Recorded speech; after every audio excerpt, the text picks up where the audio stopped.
As a developer, chances are you've worked with relational databases. In this video, we'll bridge the gap between what you already know and how you can apply it to modeling data in MongoDB. When we talk about data modeling, we're referring to the process of defining how data is stored, accessed, and managed within your database. A key component of any data model is the schema.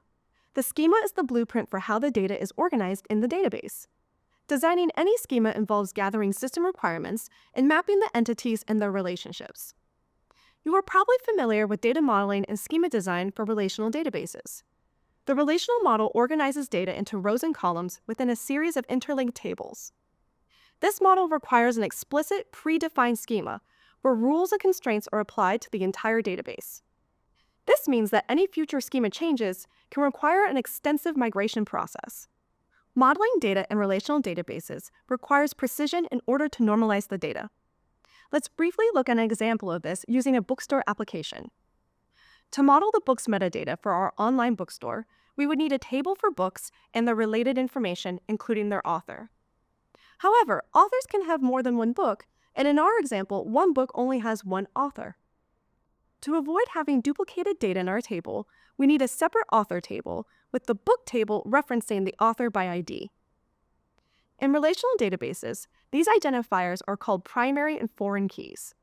To help new users decide what to order, our bookstore will also have multiple reviews for each book. This means we need a separate table for reviews, where each review references a book ID. We also need a table for users who left the reviews, with their IDs linked in the reviews table. The schema for these tables would be dictated by the third normal form imposed by traditional relational databases, which means that each entity will be stored in only one place in your database. While data modeling in MongoDB follows the same basic concepts, its driving design is different. The main principle is to identify your workload and query patterns, then design your data model to support it. A key thing to remember with MongoDB is that data accessed together should be stored together. In MongoDB, database entities are stored in documents. Documents in MongoDB are presented in a JSON-like format, which makes it easy to work with structured, semi-structured, and unstructured data across many systems and platforms. Let's look at our previous example, this time using the document model. Here, all the associated data relating to an entity, in this case a book in our catalog, can be stored in a single document. In this way, documents are aligned with rows in relational databases. Each document has a unique identifier, the ID field, which is similar to a primary key in a relational database table. In MongoDB, fields are the key value pairs within a document, similar to columns in a relational database. As you can see, documents look like JSON objects you'd work with in your applications. Now, instead of storing all of these rows in a table, documents are stored in collections. Collections are used to organize related documents. The document model is inherently flexible. The document acts as the schema. This allows us to create similar but different schemas for the same set of entities, depending on the needs of our application. This flexibility comes from three core design principles: polymorphism, ease of use when working with arrays, and the ability to embed related documents into a parent document. Polymorphism refers to the database's ability to store documents with different structures or fields within the same collection. For example, a single books collection can store both print books and ebooks. If you were to represent the same data in a relational database, you would need multiple columns with null values. For example, columns like format, file size, and supported devices, which only apply to ebooks, would contain null values for all print book records.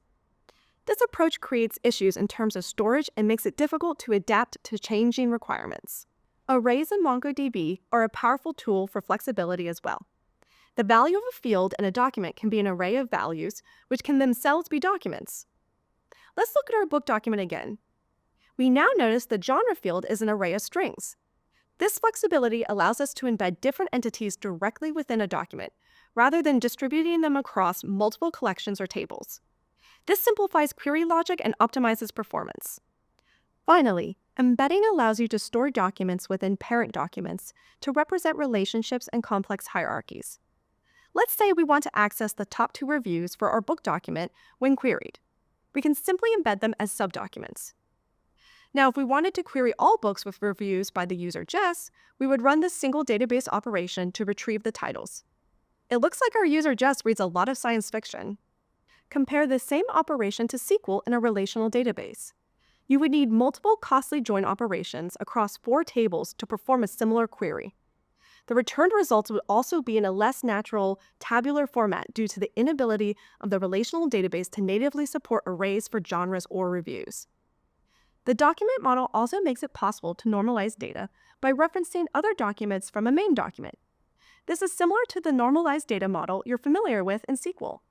You can even mimic a join operation by using the $lookup stage.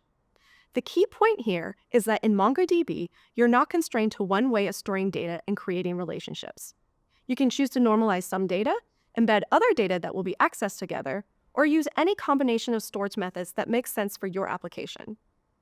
Now, some applications require a more rigid schema to ensure consistency. MongoDB offers schema validation that's enforced by the database itself.